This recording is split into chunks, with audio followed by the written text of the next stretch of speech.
बुद्धि भी बहुत पावरफुल है, बुद्धि को अंडर एस्टिमेट मत करो। बुद्धि की पावर मन की पावर से बहुत ज्यादा बड़ी है। आपकी समझ से आप कुछ भी कर सकते हो, एक बार अपने आप को प्रॉपर तरीके से समझा दो।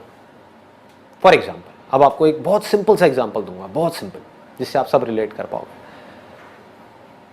आपकी मदर है और आपकी गर्लफ्रेंड है, दोनों को जब देखते हो तो अंदर जो रिएक्शंस हैं वो एक जैसे होते हैं, अलग अलग होते हैं?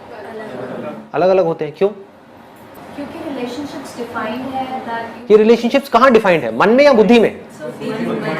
बुद्धि में। इसको बारीकी से समझ लो। मन क्या कहता है? मन को इससे कोई मतलब नहीं है कि क्या है क्या नहीं है। मन मतलब वो एक्सपीरियंसेस के पीछे भागेगा। ये मन की फितरत है जिसको बदला नहीं जा सकता किसी हालत में। लेकिन मैंने अभी क्या कहा कि बुद्धि मन से लाख गुना ज्यादा पावरफुल है। तो मन के स्तर पे चाहे आपकी मदर हो चाहे गर्लफ्रेंड हो, दोनों ही एक बॉडी है।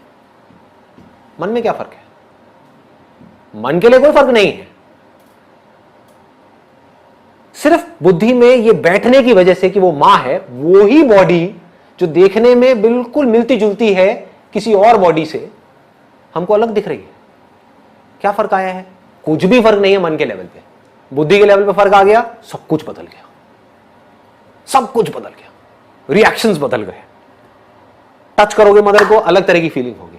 देखोगे मदर को, अलग तरह की फीलिंग होगी। मदर की आवाज सुनोगे, अलग तरह की फीलिंग होगी।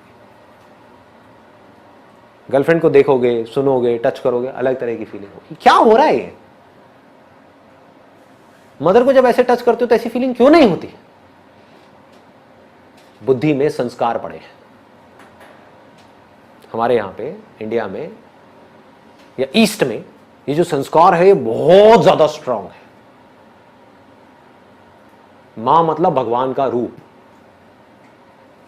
तो ऐसा ख्याल आ ही नहीं सकता, सपने में भी नहीं आ सकता। आज तक ऐसा किसी को सपना भी नहीं आया होगा, आई कैन बेट। इसको बुद्धि बोलते हैं। तो अगर एक बात आपको बारीकी से समझ आ जाए, मन की कोई औकात नहीं है आपकी बुद्धि के सामने। आपको समझ आ जाए कि ये जो मैं खाने वाला हूं ये मेरे लिए सही नहीं है, अब मन क्या करेगा? नहीं खा रहा। समझ गए ना? आपको समझ आ जाए कि शादी के बाद अगर ये मेरी वाइफ है तो बस इसके साथ तो सिर्फ इसके साथ, समझ आ जाए ये बात, बारीकी से समझ आ जाए, तो क्या होगा? आप किसी को भी देखते रहो, कुछ नहीं होने वाला, कोई रिएक्शन ही नहीं उठेगा अंदर से। रिएक्शंस उठने बंद हो जाएंगे, मन जीरो हो जाएगा।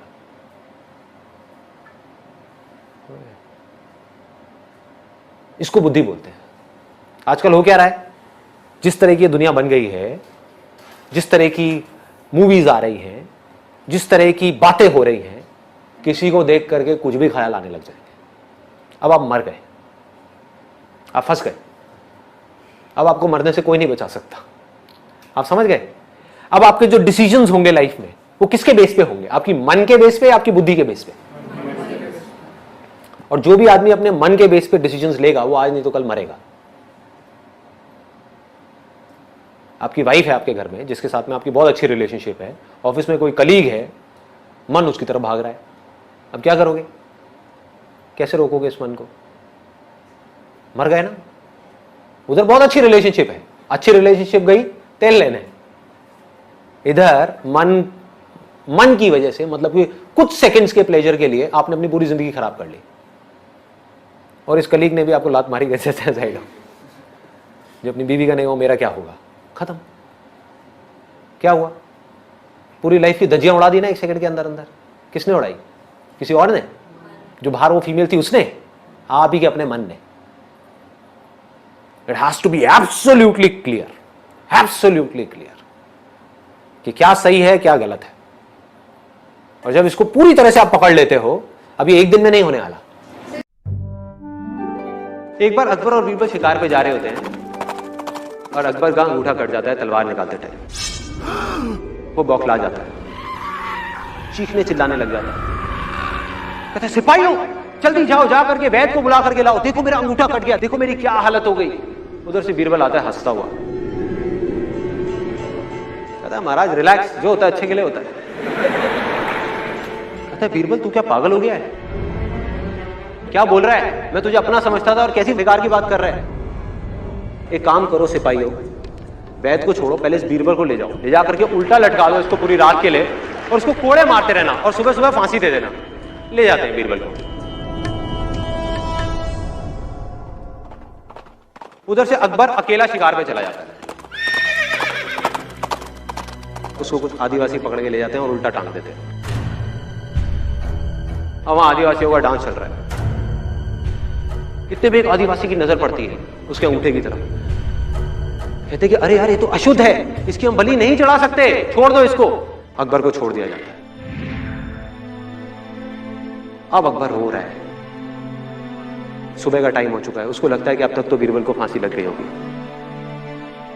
चीख रहा है, चिल्ला रहा है, बीरबल बीरबल बीरबल, भागता हुआ आ रहा है। आके देखता है कि बीरबल को बस फांसी लगने ही वाली है, रस्सी लग चुकी है। जाकर के बीरबल के पैर पकड़ लेता है, कहता है बीरबल मुझे माफ कर दो, तुम ठीक कहते थे, जो होता है अच्छे के लिए होता है। देखो आज तुम्हारी वजह से मैं जिंदा हूं और मुझे देखो कितना घटिया इंसान हूं, मैंने तुम्हारा क्या हाल बना दिया। तो बीरबल टूटी फूटी हालत में बोलता है, कहता है नहीं महाराज, जो होता है अच्छे के लिए होता है। अकबर एकदम चौंक जाता है, कहता है बीरबल तू क्या पागल है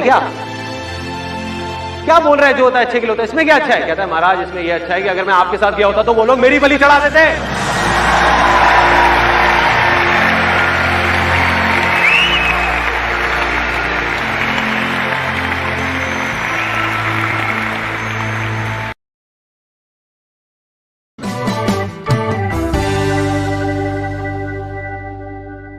जो नेगेटिविटी जनरेट हो रही है ऑल अराउंड, उसको कैसे अवॉइड किया जाए? माइंड को किस तरीके से प्रिपेयर किया जाए कि वो पॉजिटिव डायरेक्शन ले बजाय नेगेटिव के? कि हमारे आसपास में नेगेटिविटी बहुत ज़्यादा है, पॉजिटिविटी कम है, विच इज़ अ फैक्ट। क्योंकि जहाँ भी हम देखते हैं न्यूज़पेपर्स में, यहाँ पे वहाँ पे जो बातें हैं, ये वो हर तरफ नेगेटिविटी ही नेगेटिविटी है। तो अब ऐसे में क्या करें? नंबर 1, उसको थोड़ा सा बैलेंस करने की कोशिश करो। वो आप कर भी रहे हो आप लोग, तभी आप यहाँ पर बैठे हो, मेरे सेशंस तो देख ही रहे हो। हाँ, तो जो मेरे सेशंस हैं उसमें पॉजिटिविटी ज़्यादा है, नेगेटिविटी होती है या नहीं होती है? कभी कभी थोड़ी बहुत तो होती होगी, मतलब खच्चर वच्चर ये वो, हाँ ये चलता है, वो भी अच्छा लगता है, मतलब प्यार से बोलता हूँ सर, वो हमें अप्रिशिएट करता है, वो आपको और आगे बढ़ने के लिए वो करता है, एनकरेज करता है कि खच्चर नहीं बनना है। हाँ हाँ, तो कहने का मतलब है इसको बैलेंस कैसे करोगे? It's very simple. अभी हमारे अंदर नेगेटिव इन्फॉर्मेशन बहुत ज़्यादा है, तो अगर नेगेटिव इन्फॉर्मेशन ज़्यादा होगी तो नेगेटिव एक्शन ज़्यादा होंगे। अगर पॉजिटिव एनर्जी ज़्यादा होगी तो पॉजिटिव एक्शंस होंगे। तो जितना हो सके अपने माइंड में बैलेंस को क्रिएट करने की कोशिश करो, क्योंकि नेगेटिविटी को आप लोग पूरी तरह से तो अवॉइड कर नहीं सकते। अब घर वालों का क्या करोगे? उनको चूहे मारने की दवाई तो खिलाओगे नहीं, क्योंकि नेगेटिव एनर्जीज कई बार घर में घुसी पड़ी होती हैं, इधर उधर कोने में, यहाँ पे वहाँ पे। हाँ, चूहों को तो आप बाहर निकाल सकते हो, उनको मार सकते हो। घर वालों का क्या करोगे अगर कोई आपके घर में ही बैठे हैं तो, नेगेटिव लोग, या आसपास में ही बैठे हैं तो? जो हंस रहे हैं मैं समझ सकता हूं उनके ऊपर क्या बीत रही है। तो जितना आप इसको बैलेंस करोगे उतना अच्छा है। बट धीरे धीरे आपको क्या करना है कि नेगेटिव पॉजिटिव दोनों से बाहर निकल करके रियलिटी को एज इट इज देखते चले जाना है। वो परमानेंट सोल्यूशन है। नहीं तो हम क्या करेंगे, नेगेटिव एनर्जीज आती है हमारे अंदर तो हमको बड़ा बुरा लग रहा होता है, फिर हम पॉजिटिव एनर्जीज को अपने अंदर घुसा देते हैं, बड़ा अच्छा लग रहा होता है, लेकिन वो कुछ देर के लिए रहता होता है ना। ये क्वेश्चन बड़ा कॉमन है, मेरे से सब पूछते हैं कि सर जब देख रहे होते हैं तब तो हम फंटूश बन जाते हैं, तब तो हम सुपरमैन सुपर वुमेन सब बन जाते हैं, उसके बाद में अपनी असली औकात पता लग रही है कि अब क्या करें भाई साहब। चाहे नहीं भी समझ आ रहा, आप देख रहे हो अच्छा है, कुछ पॉजिटिव जा रहा है अंदर, अच्छा है, दैट इज बेटर देन कि सिर्फ नेगेटिव जाए, क्योंकि वो तो हमको बिल्कुल ही नीचे गिरा देगा, वो तो हमको डिप्रेस कर देगा कि क्या लाइफ है, जिंदगी में कुछ पड़ा ही नहीं है, सब बेकार है, सब तरफ से प्रेशर, सब तरफ से ये, सब तरफ से वो, तो आदमी फंसता ही चला जाता है। तो पॉजिटिव से एटलीस्ट एक उम्मीद आती है हमारे अंदर से कि हमको बाहर निकलना है। उस एनर्जी को आप यूज करो आगे बढ़ने के लिए, लेकिन ये याद रखना कि ये भी परमानेंट सोल्यूशन नहीं है, क्योंकि हमारे आसपास में नेगेटिविटी कभी भी खत्म नहीं होने वाली है। आप चाहे कहीं भी चले जाओ, किसी भी लेवल पे चले जाओ, तो वहां पे प्रॉब्लम्स रहेंगी। तो डाउन द लाइन आपको क्या करना है, नेगेटिव पॉजिटिव दोनों से ऊपर उठ जाना है। फिर आपको ना नेगेटिव से फर्क पड़े ना पॉजिटिव से फर्क पड़े, आपको ये समझ आए कि दोनों ही इंफॉर्मेशन है, this is just a piece of information, we are putting a label on it कि it is negative, it is positive. उस इंफॉर्मेशन को हमको कैसे यूज करना है वो हमारे हाथ में है। इसको मैं एक एग्जांपल दे देता हूं जिससे बिल्कुल क्लियर हो जाएगा। फॉर एग्जांपल, आप एक कॉम्पिटिटिव एग्जाम क्रैक कर रहे हो, उसकी तैयारी कर रहे हो, तो नेगेटिविटी आप किसको कह रहे हो कि कोई आया और आकर के आपको उसने बोला कि तेरे बस का नहीं है, नहीं कर पाएगा, क्यों कर रहा है, ठीक है, तो आप इसको क्या कहोगे, ये नेगेटिव है। कोई आकर के आपको बोलते हो नहीं नहीं तू कर सकता है, नेवर गिव अप, ये वो व्हाटएवर, तो आप कहोगे ये पॉजिटिव है। जरूरी नहीं है, दोनों ही एक पीस ऑफ इंफॉर्मेशन है। अगर हमारे अंदर इंटेलिजेंस है उस इंफॉर्मेशन को यूज करने की, तो हो सकता है जो नेगेटिव बोल रहा है हमको कि तू नहीं कर सकती, वो हमारे काम आ जाए, बजाय कि हम लगे रहें 10 साल तक 20 साल तक, नहीं नहीं मैं तो करके रहूंगा, करके रहूंगी, व्हाटएवर इट इज, और 20 साल बाद हमको समझ आए कि हमारी लाइफ भी निकल गई, वहां भी कुछ नहीं हुआ, यहां भी कुछ नहीं हुआ। तो अगर कोई आपको नेगेटिव भी बोल रहा है, तो हो सकता है वो जो नेगेटिव बोल रहा है उसके पीछे सच्चाई है,